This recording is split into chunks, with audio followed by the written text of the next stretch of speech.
உறவுகளுக்கு வணக்கம். இன்றைய இரவு நேர பிரதான செய்திகள். முதலில் தலைப்பு செய்திகள். கம்பகா மருத்துவமனையில் தொழிற்சங்க போராட்டம் காரணமாக மருத்துவ சேவைகள் பாதிப்பு. பாடசாலைகளுக்கு நாளை விசேட விடுமுறை. அதிகரிக்கவுள்ள வெப்பம் மக்களுக்கு விடுக்கப்பட்டுள்ள எச்சரிக்கை. மறு அறிவித்தல் வரை ரத்து செய்யப்பட்ட விடுமுறை சுகாதார அமைச்சு வெளியிட்ட தகவல். குறைந்த நேரத்தில் பல்லாயிரம் ரூபாய் சம்பாதிக்கும் வாய்ப்பு இலங்கை பெண்களுக்கு எச்சரிக்கை. தென்னிலங்கையில் பெண் ஊழியர்கள் கழிப்பறைக்கு செல்வதை வீடியோ எடுத்த இளைஞன். கொழும்பில் கொடூரமாக கொலை செய்யப்பட்ட நபர். தேசப்பந்து தென்னகோனின் முன்பிணை மனு நிராகரிப்பு. தொடர்பென விரிவான செய்திகள். கம்பகா மருத்துவமனையில் மேற்கொள்ளப்பட்டு வரும் தொழிற்சங்க போராட்டம் காரணமாக மருத்துவ சேவைகள் பாதிக்கப்பட்டுள்ளதாக தெரிய வந்துள்ளது. துணை மருத்துவ சேவை ஊழியர்கள் கையொப்பம் விடுவதை தடுக்கும் வகையிலான உத்தரவு ஒன்றை கம்பகா மருத்துவமனையின் பணிப்பாளர் வெளியிட்டுள்ளார்.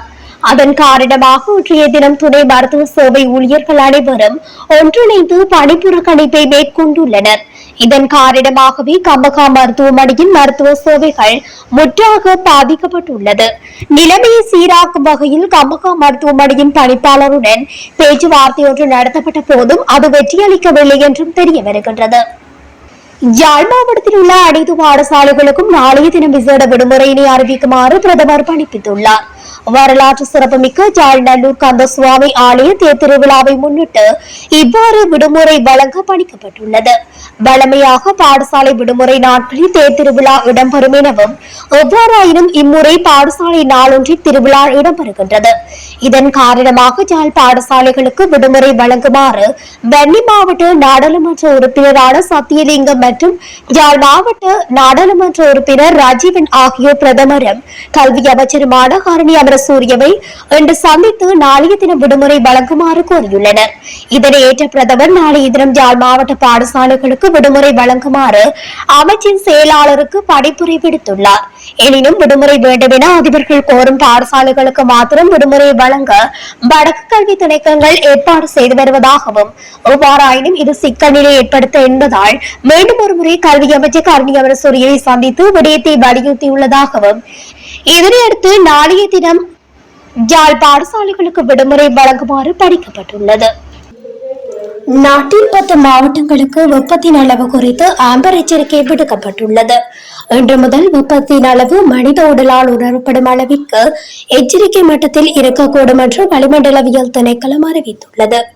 வளிமண்டலவியல் திணைக்களத்தினால் புதுப்பிக்கப்பட்டு வெளியிடப்பட்டுள்ள அறிக்கையில் மேற்குறித்த விடயம் தெரிவிக்கப்பட்டுள்ளது.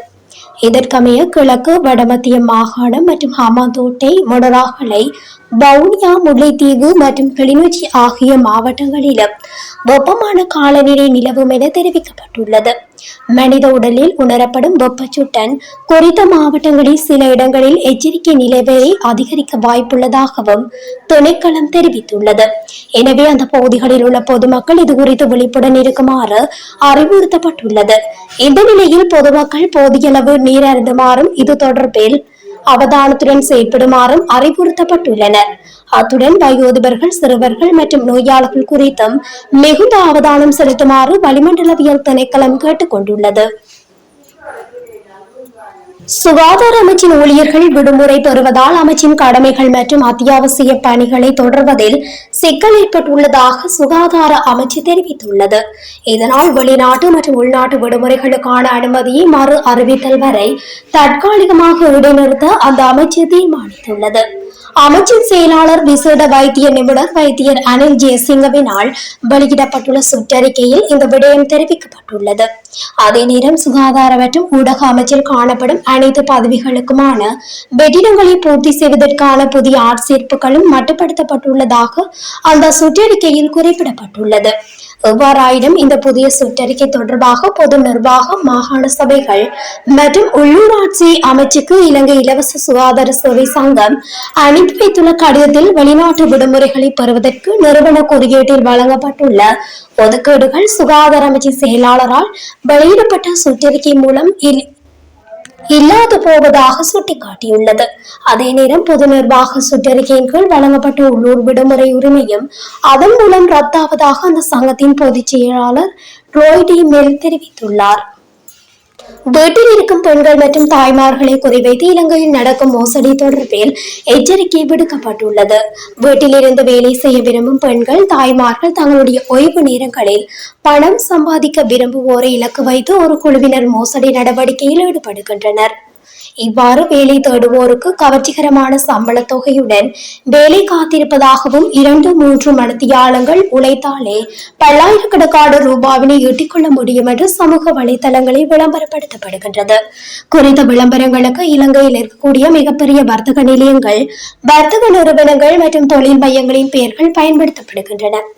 எனவே பிரபல நிறுவனங்களின் பெயர்களையும் கவர்ச்சிகரமான சம்பள விவரங்களையும் பார்த்து ஏமாற்றம் அடையும் சாத்தியம் அளவில் காணப்படுகின்றதாகவும் கூறப்படுகிறது. அந்த வேலைக்கு விண்ணப்பிக்க முயற்சித்தால் அந்த இணைப்பு வேறொரு தளத்துக்கு உங்களை அழைத்து செல்லும். இவ்வாறான போலியான விடயங்களில் ஏமாற வேண்டாம் என்றும் கேட்டுக் கொள்ளப்பட்டுள்ளது. பாணந்துறையில் நிதி நிறுவனம் ஒன்றின் அலுவலகத்தில் பெண்கள் கழிப்பறைக்கு செல்வதை படம் எடுத்த ஒருவர் போலீசாரால் கைது செய்யப்பட்டுள்ளார். கைது செய்யப்பட்ட நபர் மத்துகம நவத்துடுவா பகுதியைச் சேர்ந்த 26 வயதுடையவர் என போலீசார் தெரிவித்தனர். சந்தேக நபர் அதே அலுவலகத்தின் ஊழியராகும். நேற்று முன்தினம் கழிப்பறைக்கு சென்ற போது சந்தேக நபர் தனது கையடக்க தொலைபேசியில் வீடியோ எடுப்பதை கண்ட பெண் ஊழியர் ஒருவர் முறைப்பாடு செய்துள்ளார். இந்த விடயம் குறித்து விசாரணைகளை ஆரம்பித்துள்ள பாடந்துறை தெற்கு போலீசார் சந்தேக நபரின் கையடக்க தொலைபேசியை ஆய்வு செய்தனர். இதன் போது அவர் சிறிது காலமாக பெண்கள் கழிப்பறைக்கு செல்லும் வீடியோக்களை பதிவு செய்து வருவது கண்டறியப்பட்டதாக தெரிவிக்கப்படுகிறது. சந்தேக நபரை பாணந்துறை நீதவான் நீதிமன்றில் முன்னிலைப்படுத்த போலீசார் நடவடிக்கை எடுத்துள்ளனர். கொழும்பின் புறநகர் பகுதியான பேலியகொட வெதமுள்ள பகுதியில் நபரொருவர் கொடூரமாக கொலை செய்யப்பட்டுள்ளார். நேற்று மதியம் நபரொருவர் ஆயுதத்தால் குத்தி கொல்லப்பட்டார் என போலீசார் தெரிவித்தனர். உயிரிழந்தவர் களனி வெதமுள்ள பகுதியைச் சேர்ந்த 46 வயதுடையவர் ஆவார். கொலை செய்யப்பட்ட நபருக்கும் மற்றொரு நபருக்கும் இடையே ஏற்பட்ட வாக்குவாதத்தின் விளைவாக இந்த கொலை நிகழ்ந்துள்ளதாக இதுவரை நடத்தப்பட்ட விசாரணையில் தெரிய வந்துள்ளது. உயிரிழந்த நபரின் உடல் கொழும்பு போலீஸ் பிணவரையில் வைக்கப்பட்டுள்ளது. மேலும் கொலையில் ஈடுபட்ட சந்தேக நபரை கைது செய்ய பேலியகொட போலீசார் மேலதிக விசாரணைகளை மேற்கொண்டு வருகின்றனர். முன்னாள் போலீஸ் மா அதிபர் தேசப்பந்து தென்னகோன் முன்வைத்திருந்த முன்பிணை மனு ஒன்றை நீதிமன்றம் நிராகரித்துள்ளது. முன்னாள் போலீஸ் மா அதிபர் தேசப்பந்து தென்னகோன் தான் கைது செய்யப்படுவதை தடுக்கும் வகையில் முன்பிணை ஒன்றை வழங்குமாறு கொழும்பு கோட்டை மாஜிஸ்ட்ரேட் நீதிமன்றத்தில் மனு ஒன்றை தாக்கல் செய்திருந்தார். குறித்த மனு மீதான விசாரணை இன்றைய தினம் கோட்டை மாஜிஸ்ட்ரேட் லங்கா நிலப்புலி முன்னிலையில் விசாரணைக்கு எடுத்துக் கொள்ளப்பட்டிருந்தது. அதன் போது முன்வைக்கப்பட்ட விடயங்களை கருத்தில் கொண்டு தேசப்பந்து தென்னகோனின் முன்பிணை மனுவை நிராகரித்து மாஜிஸ்ட்ரேட் நீதவான் உத்தரவிட்டுள்ளார். இதுடன் தமிழொலியின் இன்று இரவு நேர பிரதான செய்திகள் நிறைவடைகின்றன. தொடர்ச்சியாக செய்திகளை அறிந்து கொள்ள தமிழொலி ஊடகத்துடன் இணைத்திருங்கள். நன்றி, வணக்கம்.